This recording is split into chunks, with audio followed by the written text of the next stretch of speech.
Hare Krishna. Hare Krishna. Welcome. Charnarvind Prabhu. Hari Bol. Hare Krishna. So, very glad to be online with you. And I will be very happy also to meet all of you personally in Sri Mayapur Dham. We all are very much waiting for the temple to get ready so that our yatra, we want to see when the temple is ready, we will take the yatra. Otherwise, our yatra turn doesn't come in 5, 6 years to the same place again. So we were very much tempted to go this year, last year also, but then the inauguration is getting postponed. So we thought we will wait and we will go when the inauguration is done. After that, little crowd will be less, and then we will come for yatra there. Hari Bol. So this Barsana I camp is been conducted since 1992. So it's almost 31 years now. I was half of the age that time.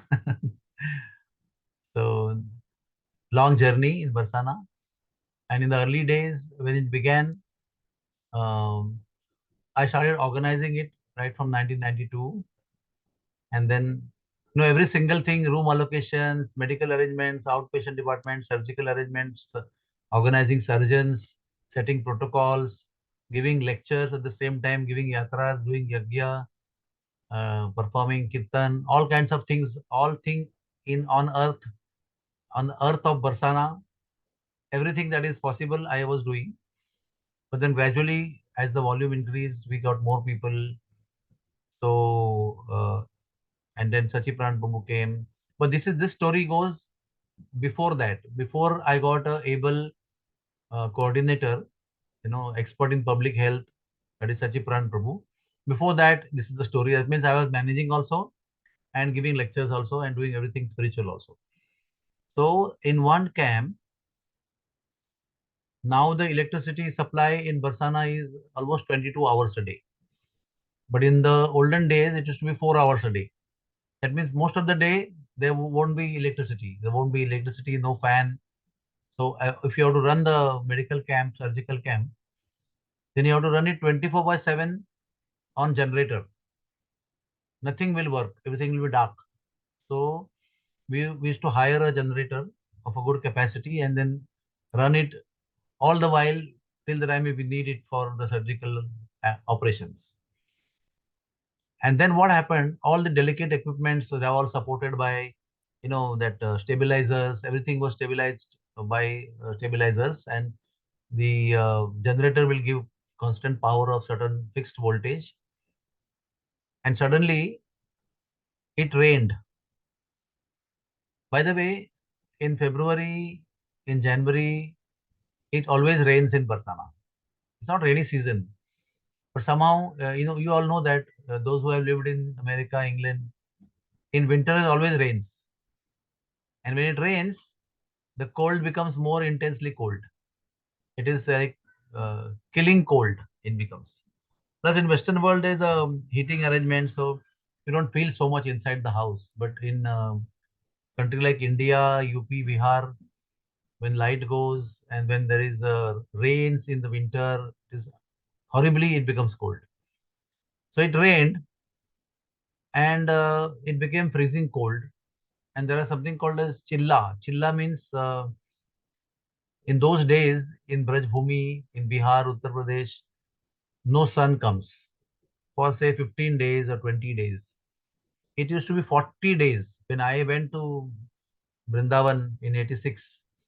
In those years, when I stayed full time there in 92 also, 40 days chilla would be there.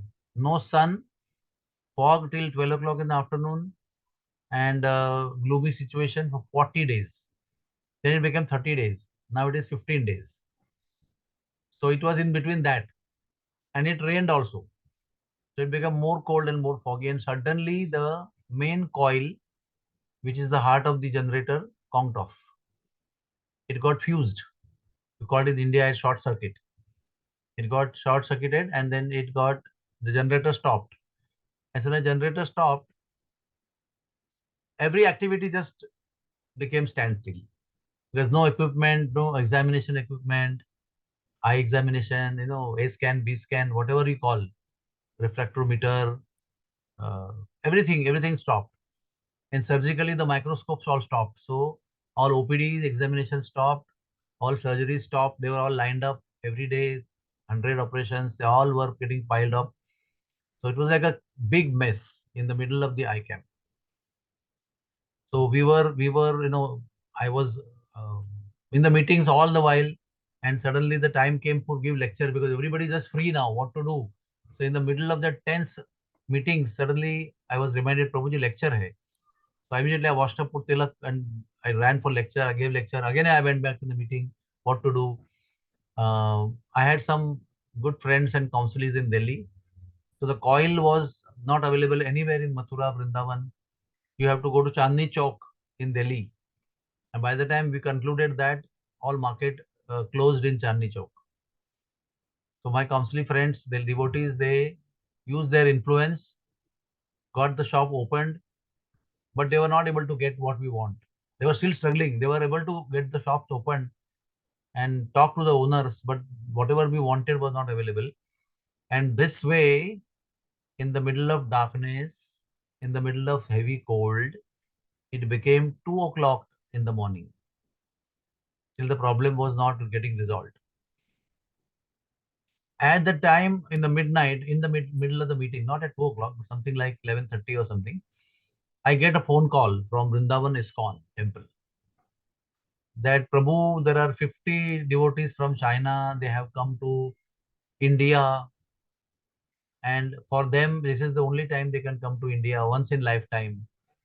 And in that trip, they will do Jagannath Puri, Mayapur, and Vrindavan. So now they are in Vrindavan, and tomorrow there is a Barsana trip where His Holiness Narsingha Swami also is accompanying them. He has brought them from China, and we have heard that you know Barsana, so we are requesting you, please take them on yatra.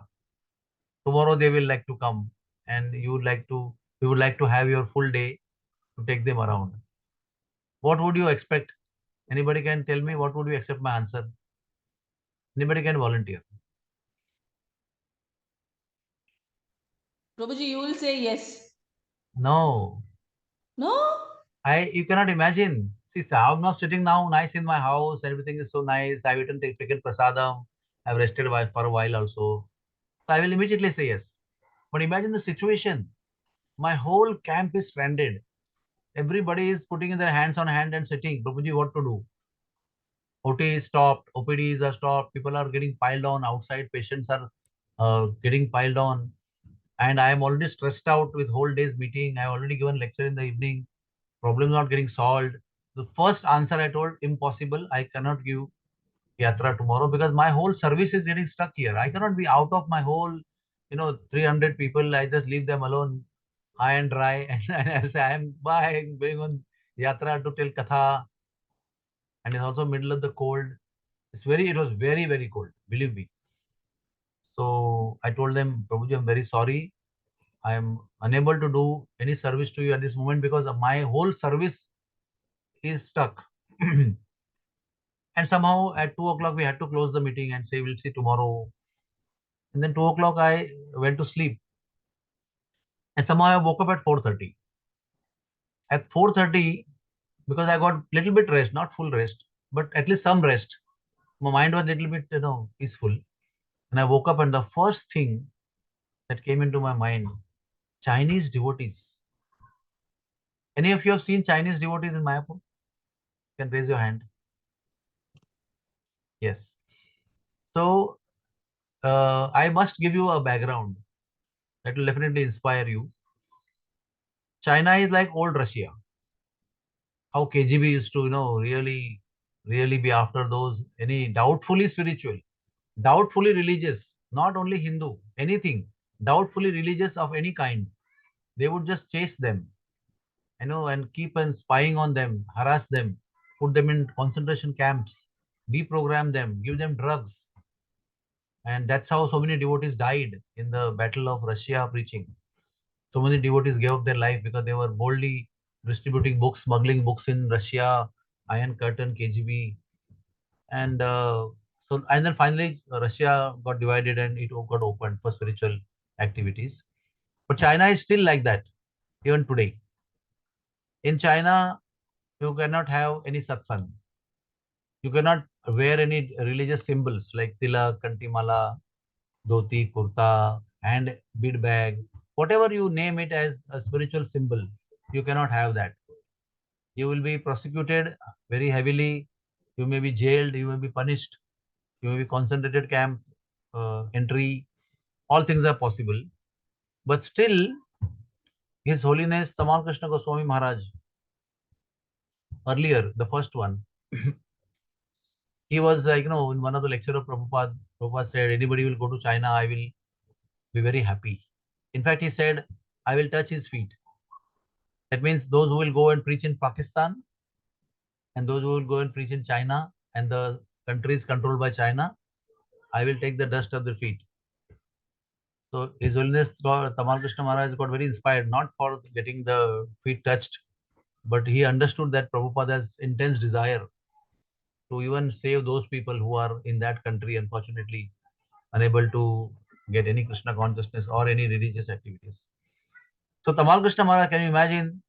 He would wear jeans, t-shirt, baggies, wear a hat, wear a goggle, and like any foreigner, American visiting US, is from USA to China, he would go there, and they would have underground, literally underground means in the basement of any building, they would have satsangs in casual dresses, no devotional dhoti kurta lecturing, nothing. They would just have satsang, hidingly, uh, you know, um, saving the eyes of all the Chinese government and officials. Narsigananda Swami also afterwards he started going there. Giridhari Swami also was going there. He's still going there now also. So I was thinking because my spiritual life began in 82 actually when my Shiksha Guru was preaching me, and that was in 82. I was medical student and I wanted to go to IIT, so that Prabhu was to preach me. After 1 year of very heavy arguments and everything, then I surrendered. And in 84, it is now going to become 40 years.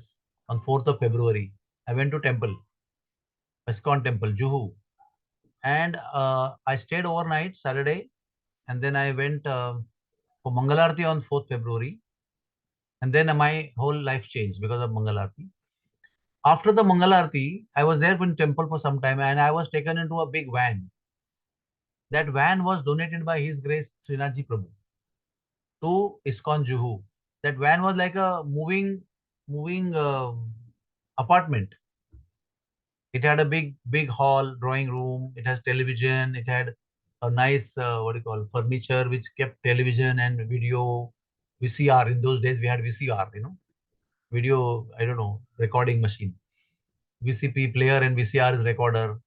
And we had a kitchen behind. We had nice beds to sleep inside, and we have a driving area, sitting area, furniture, everything.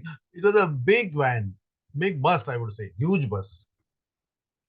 In that bus, I was taken by my friend, and they put on His Holiness Tamal Krishna Maharaj's lectures. And his lecture, God, Demigods, and Incarnations, I saw that day. And I was so impressed and so impressed and so impressed that I wanted to meet him immediately and accept him as my spiritual master. And I was in search of him for many, many months, asking always questions, where is he? So they said he's banned from India due to some legal complications. And so he's not going to be here. And I was telling, I want to take diksha from him. Please connect me to him. And they were saying that, I don't know, nobody knows when he will come to India or let to come to India. And then they started preaching me that, you should have a guru whom you should meet, should be able to meet him, and you should be able to connect with him, and you should be visiting to India very often. You should have association of your spiritual master. You can't have a guru who is remotely not even visible to you. And so somehow, I was so convinced about having Tamal Krishna Maharaj as my Guru Dev. So he was like, he is the first sannyasi who touched my heart so deeply with his lectures. And I also came to know about his history, how he served Prabhupada. And so then at 4:30 in the morning, all this is coming in my mind. His Holiness Tamal Krishna Maharaj. He is the one who has risked his life by daring to go to China. And some of them, I was told on the phone that they were disciples of that time late Tamal Krishna Maharaj. Tamal Krishna Maharaj already had left this world after preaching for so many years in China and other communist countries. He already left this world, and there were disciples of Tamal Krishna Maharaj who are now there in the world. And they were also, some of the disciples were there in these 50 devotees. Some of them were disciples of Giridhari Swami, whom also I am very closely connected to. And Nrsimha Swami came for the first time, and some of them were his disciples, and some of them were aspiring devotees. So I was wondering, this Giridhari Swami, Tamal Krishna Swami, Swami Maharaj, and Nrsimha Swami, and many other grahasthas also, they have risked their life to give them Krishna consciousness. This is one story. Second part of the story is many of the devotees in China, they are very poor financially. Somehow they have not been able to tap rich people because it's very difficult to, you know, approach anybody in China. Somehow those who come in your net are always like poor, financially or educational wise. They're very simple villagers. They only can take up this. So for all the practical points of view, the Chinese devotees, like Muslims, they collect money whole their life. Collect money whole their life to go to Hajj Yatra once in lifetime. That is the goal of life, to somehow gather money, and some time in life when enough money is gathered and you get some subsidy, then you go to Hajj Yatra for 2 months, April, May, and you come back. Like that, for Chinese devotees, Indian trip was. Indian trip was like that. So I was wondering, by Krishna's and Radharani's unlimited mercy, by Guru Maharaj's mercy, by his introduction to Barsana, I have learned about Barsana. I have come to know about Barsana. By mercy of Gurudev, somehow I have some knowledge about Barsana, of the holy places, of the katha and everything. And somebody feels that I am the right person for them to take to Barsana and take the stories and show the places. So it is not like my pride. It is like my great fortune that I have been this way introduced to Barsana, that I know the places and stories also. And devotees feel happy to come with me to holy places of Barsana. So in this situation, how dare I say no to them? For them, it is like do or die situation. If there is Narsingham Swami did not know about Barsana, unfortunately, but he was leading them. He knew everything else, but not Barsana. So even if he would come, he would not be able to show anything because only main temple he will show, rest nothing he will know. There in that whole trip, if I would not have said yes, I thought that morning, they will be blank about Barsana in whole Indian trip. They will always regret that oh, we missed on Barsana. There's nobody there to help us to show Barsana. So I felt very guilty early morning at Brahma Murta by the mercy of Guru Maharaj and Radharani also. I felt very guilty, and immediately I called back on the same number and I said, Prabhu, I'm very sorry to say no to you, but I'm saying yes to you. Please, it is 4:30 now. Please send them. They must be starting at 6:30 or whatever time. Whatever the schedule is, tell them yes, please come. And it was still raining. The camp was still not functional. Camp was still stranded.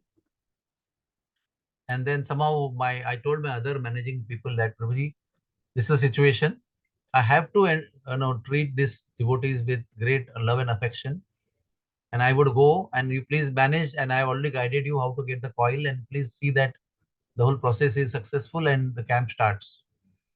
It was still raining. And how many of you have gone to Barsana in the winter season? In the winter season? Yes. Right now, the minimum temperature is 6 degrees, something like 55 in America, 55, 50, 50 degree Fahrenheit. Sometimes it goes to 40 also. So right now it is 50 Fahrenheit, 6 degrees, freezing cold, no sunlight, only fog and fog and fog. In that situation, plus raining, drizzling constantly, making it more colder. 50 Chinese devotees led by Nrsimha Swami, they came barefoot, None of them was wearing any shoes or chappal. All of us were in socks and shoes and everything, double clothes. They were wearing warm clothes, but all of them, they are so much inspired and so much, you know, I can't explain to you their feeling. You have to be a Chinese to understand, because if you are given something only once in lifetime, you gather all the money, all the plans, all the desires, all the years, and now you're already in the holy dham of India. Unbelievable thing for a Chinese person to accept Krishna consciousness number one and to be in Vrindavan number two. Impossible things. Can't even imagine in dream also. They came barefoot. I was so impressed and so touched. I said, I was daring to tell no to these people who are walking barefoot. I'm not going to walk barefoot. I'm going to wear something and go and then remove shoes and come back again, wear shoes and all. And they have no shoes only. So we arranged for breakfast. In our camp, they had breakfast. It was all, I remember they were taking the herbal tea. It was all fumes were coming and it was all cold and gloomy everywhere. And I took them. First, we went to Sriji Mandir, and then there was a Jalangi Mataji that time. She was a Chinese Mataji, and she was translator. So she was good in translation, English to Chinese. So whatever I was speaking, she was translating, and it was sounding very funny. Chinese how it sounds. But that's how it went on. Then we went to Kushal Bihari Temple, Dangad, and then I observed very carefully that in every class which I was giving, the Chinese devotees were crying. And I mean, I have given so many lectures till so many years now, but I have seen rarely somebody cry really in the whole audience. People do cry in my lectures, but it's a rare experience. It's like a scintillating experience. But these devotees were crying from right from beginning only. And the crying increased when I went to next place. When I went to next place, the crying increased. And finally, I had to express my heart to them, because what transgressed in my mind at 11:30 in the night and at 4:30 in the night, I wanted to explain to them, and I wanted to also express my apology to them. So I told them, how the phone call came, how I said no, what kind of mess I was in, and how I got up at 4:30 and I called back and I said yes, and now I'm coming with you. And then how close I was mentally to Tamal Krishna Maharaj.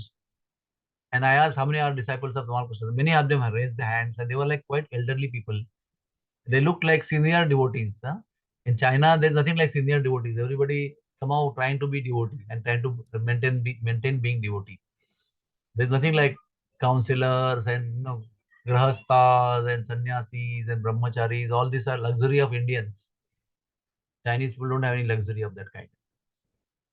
So then finally I said I will share my memory. I feel very grateful to Tamal Krishna Maharaj. I have read many of his books and still they are there in my library. And then I started sharing my memories of Tamal Krishna Goswami Maharaj. Because Tamal Krishna Goswami Maharaj has come to Bhaktivedanta Hospital also. He has spent private time with all the doctors in Bhaktivedanta Hospital. And it's like uh, a memorable day when Tamal Krishna Maharaj came in 2000, 6th January to 8th January 2000. These 3 days, His Holiness was there. Uh, we served him.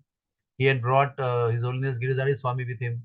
He had brought that time Keshav Bharati Prabhu, now Keshav Bharati Swami. The three of them had come to Bhaktivedanta. So all my memories and all my earlier day memories of Tamal Krishna Maharaj and everything I shared with them. And believe me, every single person was crying. And really crying means Marathi means oksa bokshi. That means it's like they were torrents of tears were coming out of their eyes, rivers. I was really, really wonderstruck. Till that time, I did not know. I came to know after that, because after the lecture got over, I asked them, the coordinator, that why they are all crying. So they replied to me that time, which I told you earlier only, that this is the one and the only trip of India for all these Chinese devotees. They will never come back. You and me can go to Barsana with me several times. Every I camp you can come. Between also you can come. We can go and visit many times, and it won't be like the only visit to Barsana. to Sriji Mandir and to Mahan Mandir and to Gevarban. It is not like that. For them, each and every place, not in Vrindavan, Barsana, but to Jagannath Puri and in Mayapur and wherever they went, was the one and the only trip in lifetime. They will never be able to come there. So they were the right candidates. How to listen to a katha, how to visit a holy place. They were exhibiting by their behavior, by their body language. Something which we are getting every day, we don't value so much, right? But something which we get only once in lifetime, how much attention we give, how much our mind, our soul, our intelligence, our senses, our body is fully focused on that. If you are going to be given a sweet of India called gulab jamun, only once you will get to eat it, and many limited numbers will get it, and never else before and never else afterwards you will have ever darshan of gulab jamun. Then how would you eat that gulab jamun? What kind of mood you will have? How much you will relish? How much time you will take to relish each gulab jamun? For them, Barsana, the stories of Barsana, the places of Barsana, very much being in the atmosphere of Barsana was like that. So it was a great learning lesson. We take things for so much granted in our life, because we are Indians. We have to learn about those people, how they have become devotees. They can be killed if they become devotees. They are the risk of losing their life. I don't think, at least myself, I can say, I wouldn't have become devotee of Krishna if I was threatened to be killed or punished or penalized for whatever I am doing. I don't think I would take that risk. Why should I take that risk? I am happy. I don't need to become devotee and risk my life. I'm a doctor and I'm going to be having good life. And why should I risk my life just to become Hare Krishna? There's no need. But there to become a Hare Krishna, that means anytime you can be in the jail, in concentration camps, and in that way they have accepted. Many people won't even go.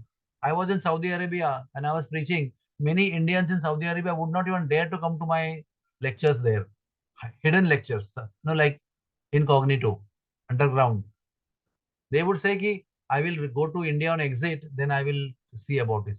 Why should I do it over here? I have come to earn money here. I don't want to risk my life. So many of the Indians would avoid me.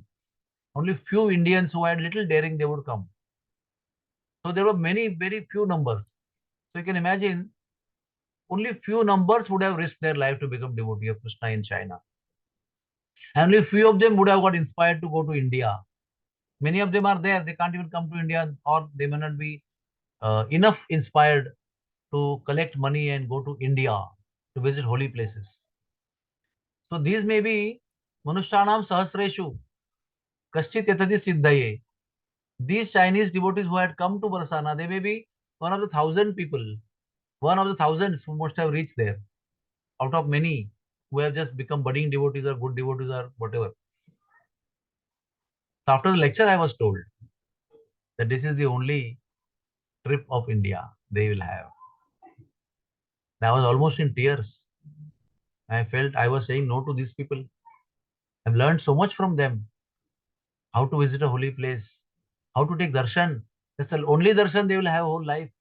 Radharani, Sriji Maharani on the top of the mountain. The katha that they were told in language English into Chinese, English into Chinese. That is the only first katha and last katha for them. That time I didn't have all this high tech which I carry now, recording machine and everything. I have everything what I speak is recorded and I can give it to you afterwards. There was no Zoom like today. Everything what is spoken is recorded and is broadcasted. Nothing of that kind was there. So whatever I spoke that day has gone in the air. There is no recording of that. Whatever they must have remembered, that is the only memory they will have. And I felt, I tell you, I was so inspired. I was so inspired, so much inspired by these devotees. I know before that, China means we should laugh.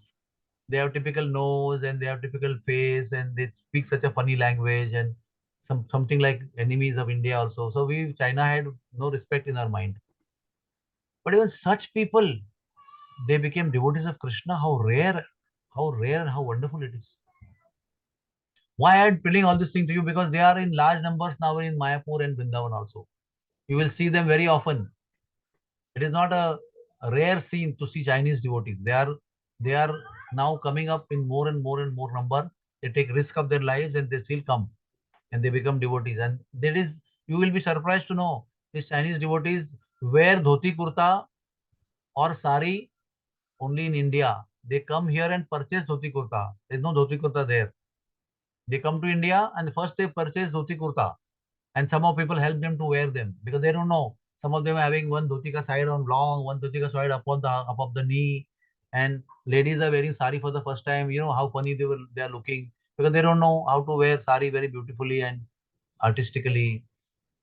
But they do all these things in India, and they leave their saris and dhoti kurta and all devotional symbols in India only. They cannot carry any of these symbols like bead bags to their country. Because in customs, they will ask, "What is this?" And they will know these are devotional activities and things. They will be penalized for that. So everything what they would wear here and use here will be left behind here only, and they'll go back in their pants and shirts back to their pavilion in China. So this was the Radharani's mercy on me, and I was with them for whole day. They took lunch with us again, and we took many places we went. I cannot forget that uh, uh, lecture that I gave on the terrace of Man Mandir in the open to sky area where I was on the takhat on the wooden bed and I was giving lecture and 50 of them were sitting on the ground, including Narsimha Swami, and listening to the lecture. And I just cannot explain to you the experience, the way I was getting thrilled to see them listening to the lecture and crying. One is story of Man Mandir and second is memories of Tamal Krishna Goswami Maharaj. So what I want to tell you is that many times we take our life for granted. Oh, I'm an Indian, born in India. In my country, following any path of bhakti is so easy. I can turn into Christianity, I can turn into Islam, I can become a Jew, I can become a Buddhist anytime. I can practice my bhakti the way I want. I can dance on the road in the procession. I can have loud music for any festival of my house also. I can put a loudspeaker right in my window, disturbing all the community around. No problem. Ganpati time, no problem. You can have as much noise as possible. Any kind of faith you have, Devi, Ganpati, Shiva, any Krishna, Vithoba, anything is all free. You can do anything you want. You can buy books anywhere available free of charge. I mean, available freely. You can buy them. You can buy anything what you want. There's nothing, no dearth of it. People come to India to buy devotional paraphernalia, right? So many people come to Vrindavan. The Zoi Bazaar is like a multi-million dollar market, daily trading into crores of rupees, only by ISKCON. Somebody will come from Russia and will buy 2 crore worth devotional material to sell in their country. On phone, they are selling boatloads of malas and saris and dhotis and kanti malas and sakshi malas and bead bags, and you can go on naming it. So we take our things for granted because we thought, "Arey, ठीक है ना, what is there?" I know Krishna, I know Ram, I know Ganpati, I know everybody. It's our childhood learning, nothing great about it. And we become lax. And we don't become devotees like Chinese devotees or Russian devotees or other country devotees. I can tell you, I stayed in Saudi Arabia for 2 years, 2 years, 2 months. And it's like that only. China and Russia, Saudi Arabia, Qatar, and many other countries. So much restrictions are there. They just throw away any damn possible religious thing that you carry to the country. And the entry point only, they'll throw in dustbin. I'm watching when I'm entering Saudi Arabia.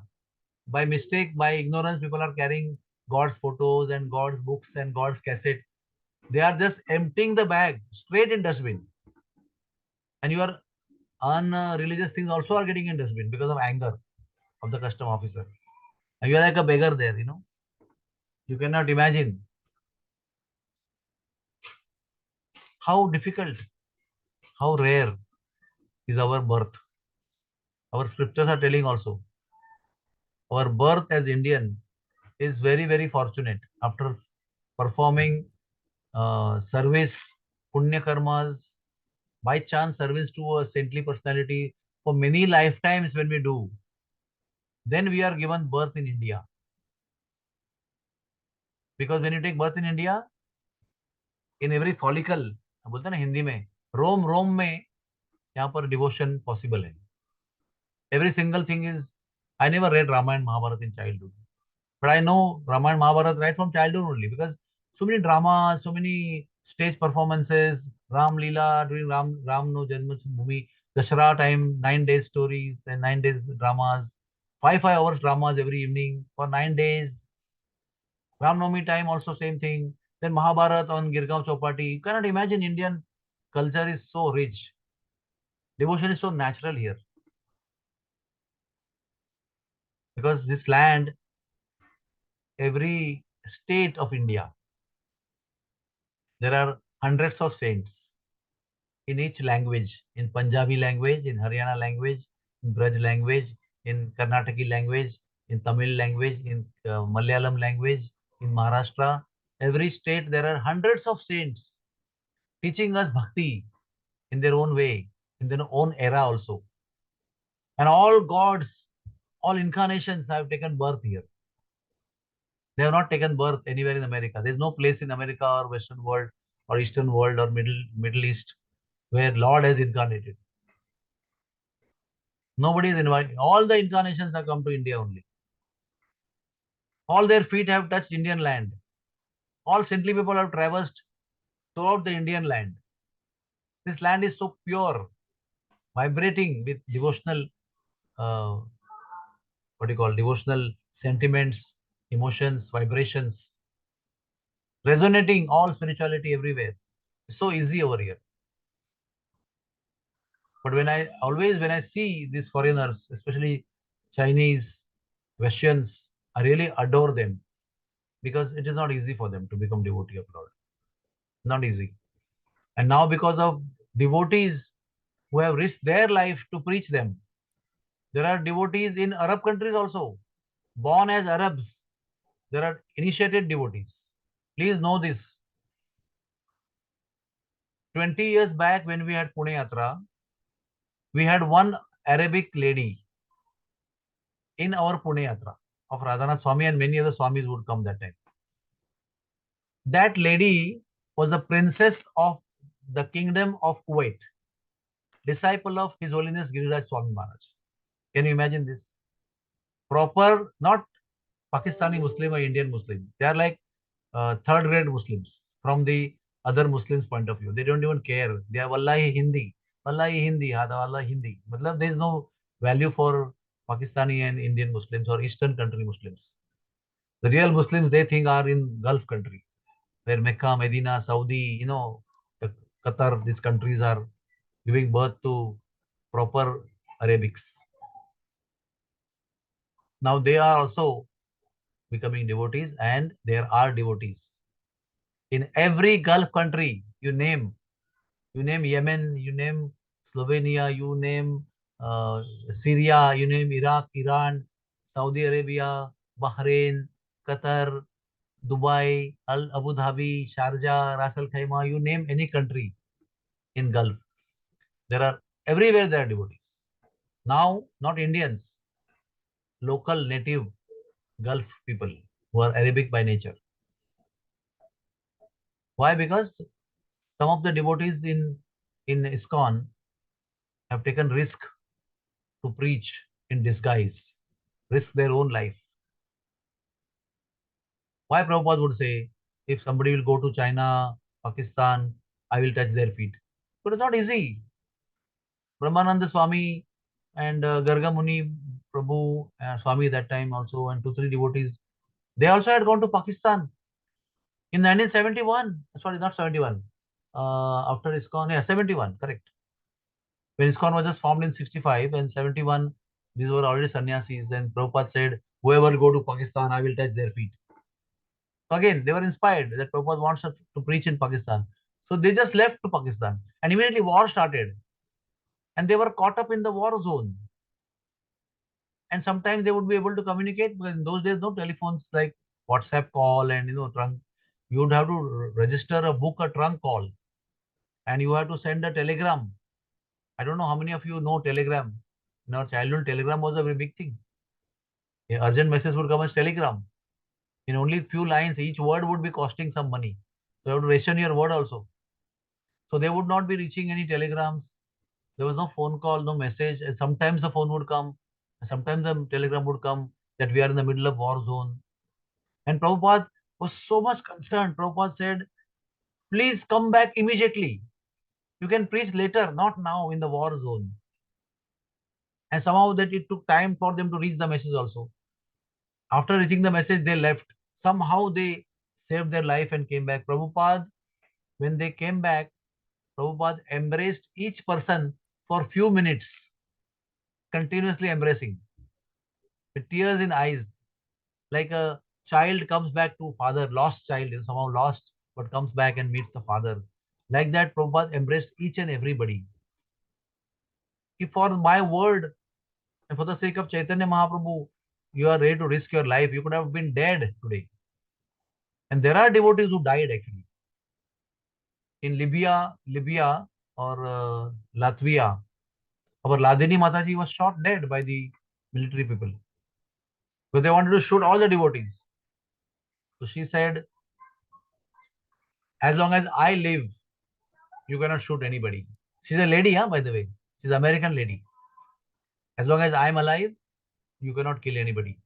And she stood like this in front of all men. So they first shot her dead by multiple bullets. And then they shot remaining also. So this kind of courage, this kind of dedication, this kind of conviction, these devotees have shown. That's why there are devotees in Saudi Arabia, in Gulf countries, in Russia, and in China. But devotees have risked their life. We are we are kind of living a very luxurious, comfortable, rich life in Krishna consciousness in India. We don't know what kind of challenges, what kind of risks, what kind of threats these people have undergone. In Kazakhstan, in Russian broken part, devotees' houses are bulldozed. Nicely settled community. One fine day the government, Muslim government comes and bulldoze whole your community. Everything is finished. Your television, your cot, your bedding is all on the road, getting burnt. And you have a baby in the hand, with tilak, and you are crying, chanting Hare Krishna Maha Mantra, doing kirtan. Your only shelter is holy name. And His Holiness Bibi Govind Maharaj is going all over the world to save the community of Kazakhstan, Tajikistan. He established many communities there, preaching in the Muslim countries, in Russia. And people have risked their lives, and none of them are Indians, by the way. It's not you and me who are Indians, born religious, born dharmic people. We have not gone there and preached. The British people and the American people have gone and preached, and the local Russians, Tajikistan people, Kazakhstan people have become devotees. There's no Vishwarupdas there amongst them. They only they are taking up religion not of their country or not of their birth. They are taking Indian religion. Imagine how much conviction must be there, how much devotion must be there to accept somebody else's religion, as your life and goal, life and soul.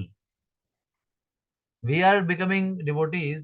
I mean, nothing great about it because we are supposed to be devotees. So we are Indians.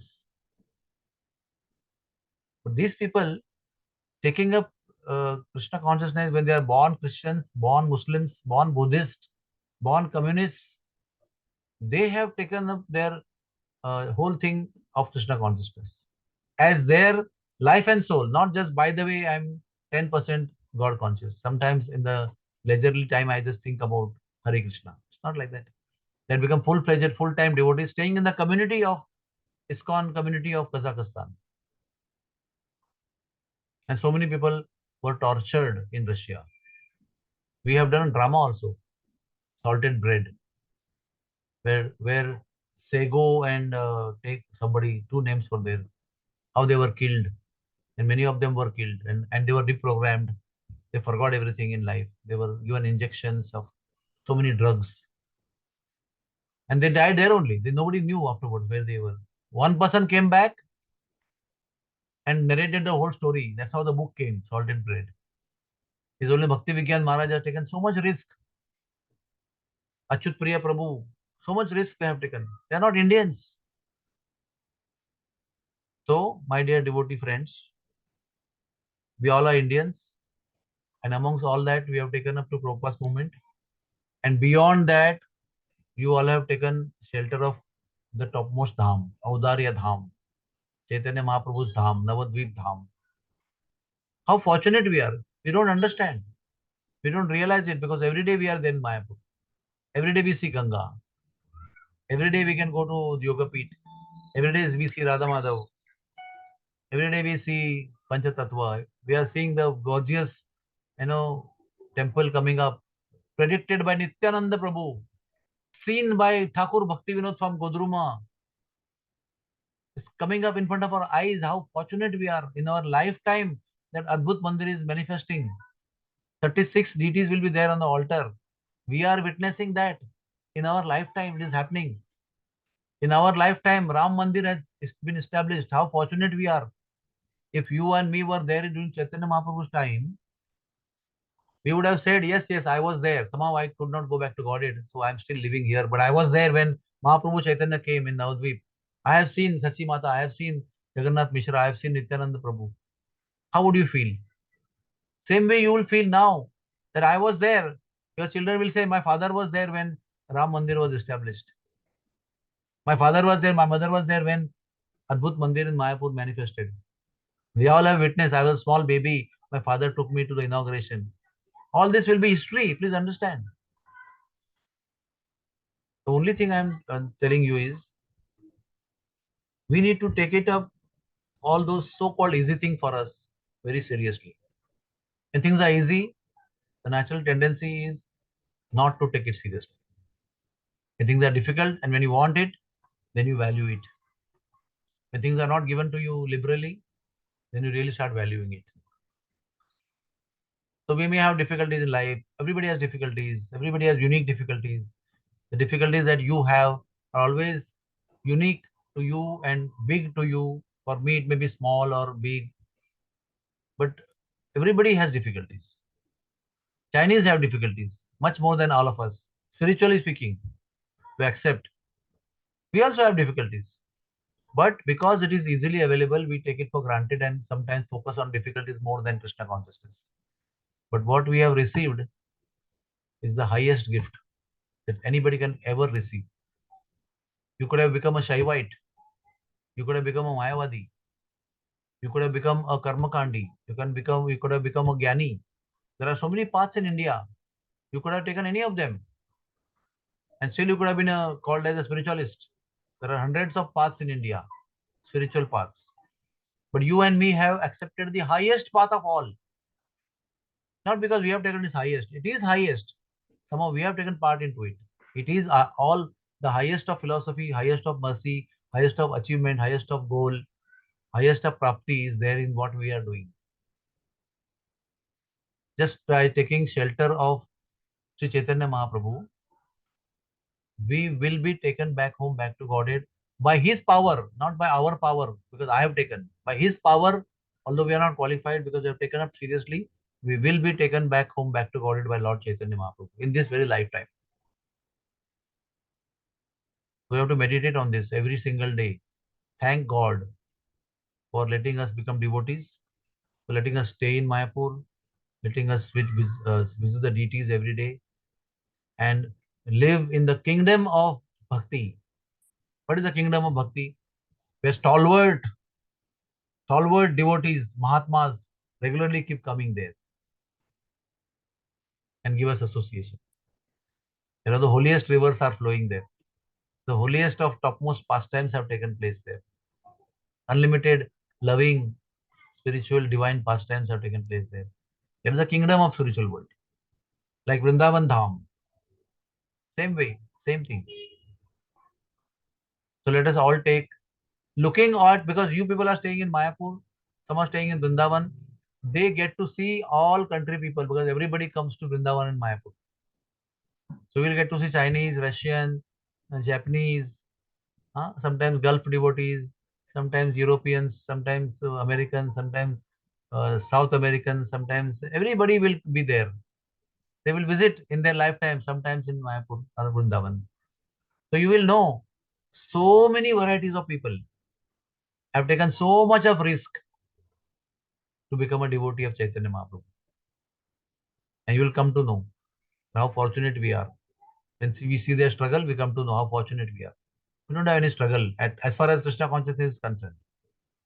We can just dive in the depths of the ocean of bhakti anytime we want. Nobody's going to stop you here. You only will stop yourself by lack of interest.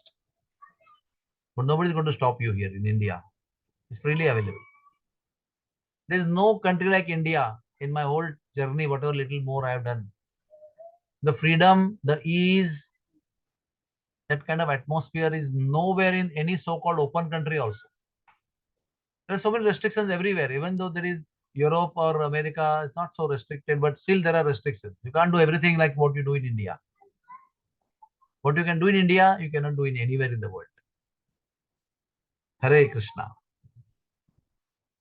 Thank you very much. If you have any questions, you can ask.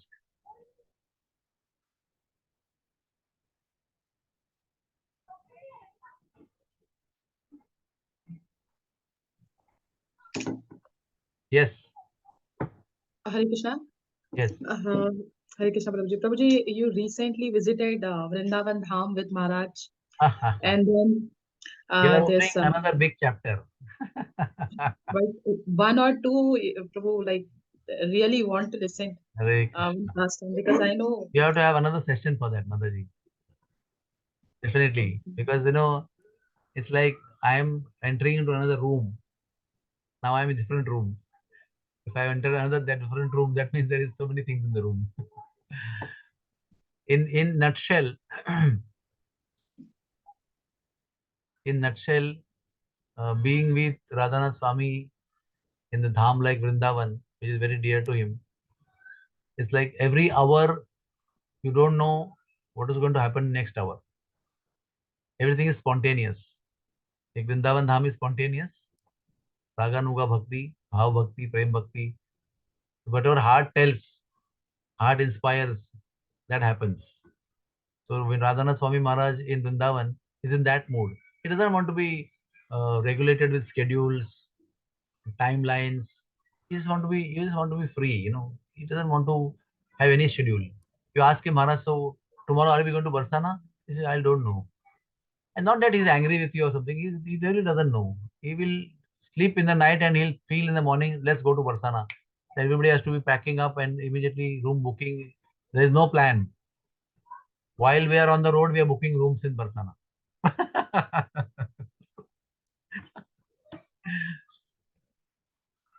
It's like I'll tell you one story. I will tell you one story. Each and every day, it's like unplanned 15 days in Vrindavan. Unplanned. And that too till last day of Jagannath Puri. We were asking Maharaj, we heard that you want to go to Vrindavan. So when are we going to Vrindavan? He said, okay, I don't know. I am right now in Jagannath Puri. I cannot think of Vrindavan. I have to serve 10,000 devotees. So only meditating on Jagannath Puri and preparing and giving lecture and all. And I had to leave. I had to go to Mumbai. I have many schedules in Mumbai. Many things were there in Mumbai. So I had to know because if Maharaj goes to Vrindavan, he'd like me to be there to help him out with many things. So I wanted to know really because we have to also have to make plans, to book tickets because in the summer, in the Kartik month, where you will get tickets? Because Maharaj said I want to go to Vrindavan, immediately tickets are available. No, you have to do so many things. So we were constantly following up and we were not getting any answer. Yatra ended. And fortunately, I was going to be there for, I think, 1 or 2 days more. And then finally, after the yatra got over, Maharaj did bye-bye to all the yatris. The last program was over. In the next morning at 11 o'clock, Maharaj called for a meeting and he said, yes, I'm going to Vrindavan. And that day, I think I cannot imagine, I can't tell you, that was And from material point of view, was the worst day for me because I had to cancel so many tickets. I had to book so many costly tickets for my wife. She had to go to Mumbai for seeing her sick mother, so she flew from there, and I had to fly from there to Delhi, and I had to book another ticket for her to come from Mumbai to Vrindavan, Mathura, and then I had to really. It was like a, believe me, my BP medicines had stopped when I went to Jagannath Puri. I was so happy that somehow through my health activities and all, BP medicine stopped. That day when I was whole day spending in replanning, my BP shot up and again BP medicine started till today it is going on. That day, it was like so much tension was there because I have to make her help her to go to Mumbai and help her to come back there, help her to pick up from station. Wherever we are, I have to get her over there. And then I had promised devotees I'll go to Ganga Sagar from there. So I had one day spared, so I didn't cancel Ganga Sagar. I went to Ganga Sagar from Jagannath Puri, and from there I took Kolkata, and Kolkata I spent 3 hours in the room. From there I flew to Delhi. From Delhi I stayed with the devotee friend, and then I traveled to Vrindavan. So many things were there. So every single day, the main event was his mother's ash conversion, like Asti Visarjan. That was the reason why he was going to Vrindavan in Jamuna. Because in Mayapur he did that, and all of you guys should know that he was very upset with the way Mayapur things were done. Why? Because he didn't want anything to be publicized, but every damn thing was publicized on internet. He wanted to be a very private, small event with few devotees and no photography. Only official photographer will take photographs, and each and every step of his was recorded by devotees and put on internet. And finally, he wanted the photographs of his uh, Asti Visarjan of his mother to be sent to his brother and sister and their family members, And he told me in Vrindavan that they did so much photography, but none of them gave me the photograph which I wanted to send to my family members. I wanted photographs for my family members. Till that time, he was not receiving any photographs which he wanted to send them. He said, "You guys, please take care. This thing should not happen in Vrindavan." So we're already tensed because everywhere people are all taking cameras and they want to immediately in 1 second they want to send to America. From America, you'll get a feedback from, "Hey, I received the photographs. I saw you in the photograph." All these kind of things are happening these days. So such was the life in Vrindavan. Every hour, next hour, what's going to happen, nobody knows. You have to just be on call. You can't just go on pestering Maharaj. You have to be invisible, but you have to be available. This is the definition of being with Maharaj. You have to be invisible, not pressurizing him in the, or Maharaj, what next? Maharaj, what next?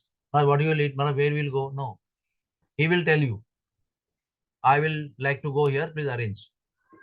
Then you have to do. And you don't keep coming in front of him constantly. Let him do what he wants. So in between one day, apparently a free day.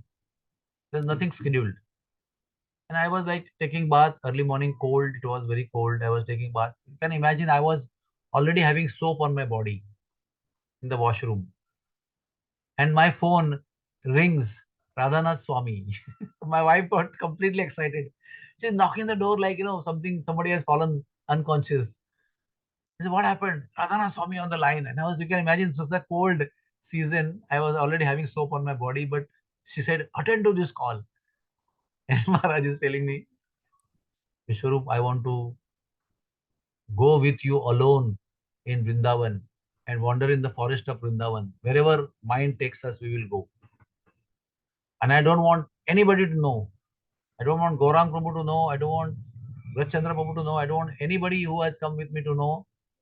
Only you and me will go on foot and we will wander from place to place.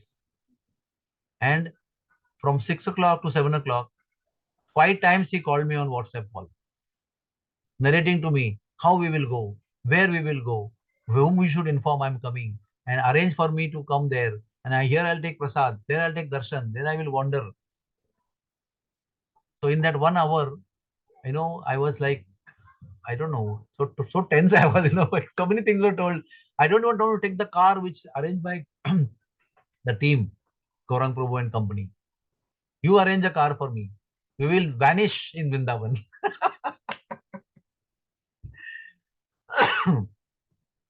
So that day began, freezing cold day. It began at 7 o'clock or something. And I met Maharaj at the residence of His Holiness Radha Govind Maharaj. And that day ended at 5 o'clock in the evening. Continuously visiting places, visiting Brijvasis, and having intimate association of great souls. It was such a tiring day. There were two weddings of devotees in Vrindavan that day.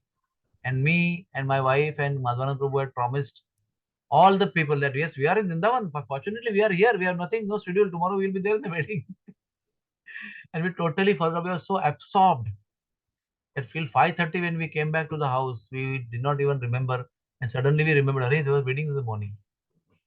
And then we had to call them and say, we are sorry, we are in the service of Maharaj. And when the young couple, married couple, next day met us in Sringar Arti.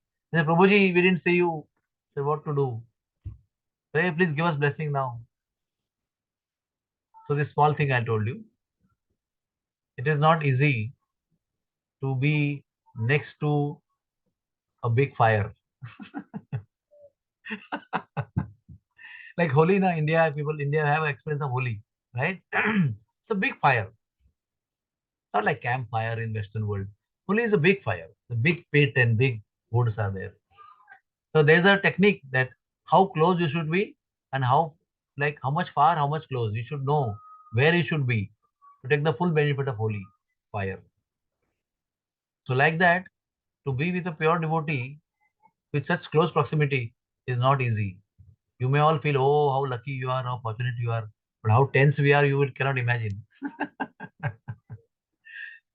So fortunately, every day I was using the mobile to write everything down, memories, at least some gross points. I can rewrite it like a nice story afterwards. But I wrote it down every day evening without pay. However late it was, I was writing down, asking my wife and then writing down everything. I wrote down most of the things. And now because we have recording machines, we have cameras, we have recording. So I have kept my mobile on several occasions and I recorded so many conversations and so many discussions. So I hope I will write sometimes down into a nice book and memories of our time with Guru Maharaj. Hare Krishna. Any other question before we close? Prabhuji, I wanted to know what is Maharaj's vision for GV. I want to know what is this Simple GV words. and Simple words. He wants to develop GV as a holy place. Tirtha Kshetra. He wants to develop holy place, Tirtha Kshetra, and help devotees to become, help people in Maharashtra to become devotees. and what does he want from and look forward from us? I mean, I He want to be. wants, he wants everything of yours for GV. He wants your body, he wants your mind, he wants your soul, he wants your money, he wants everything that you have to support him in GV. I'm I not pray to. exaggerating. I'm not poetic. I'm not exaggerating. I'm telling you the truth. Anything you can offer from your side, whatever you think you have, you offer. Maharaj wants it for GV. If you can, Maharaj wants you to come and stay in GV full time. I'm praying, Prabhuji. I'm praying to Krishna. Tan, man, dhan. I want to give to Maharaj's project. Everything he wants. Yes.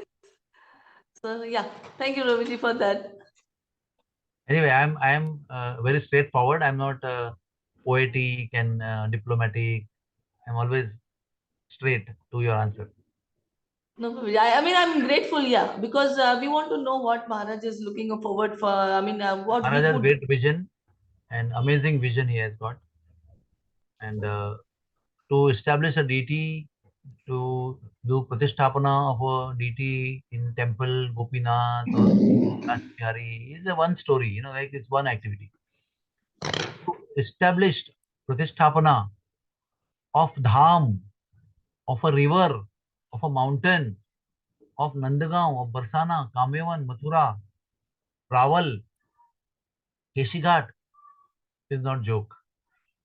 You need lot of spiritual potency to establish a dham, to give people a feeling of being in Vrindavan, away from Vrindavan.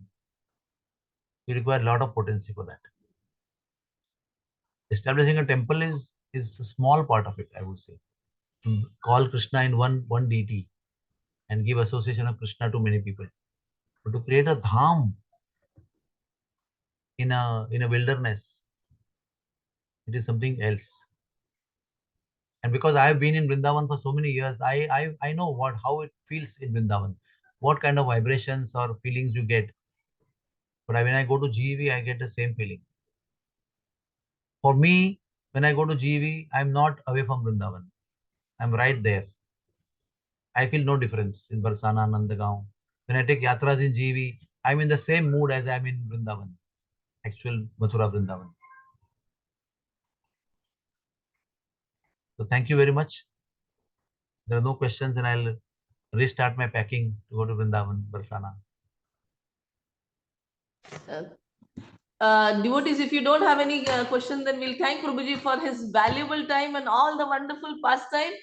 And we should all pray that we get that mood of what Prabhuji has and can serve as much as at least Prabhuji is serving at least little of what he we can do from our end. And thank you very much, Prabhuji, and pray for us in Vrindavan, Prabhuji. We want to be in Vrindavan someday. Hey. But our heart is there. Please take us in your heart. Jai Shri Radhe Shyam. So thank you very, very much. Thank you. Hare Krishna. Hare Krishna. His Grace Vishwarup Prabhu ki jai.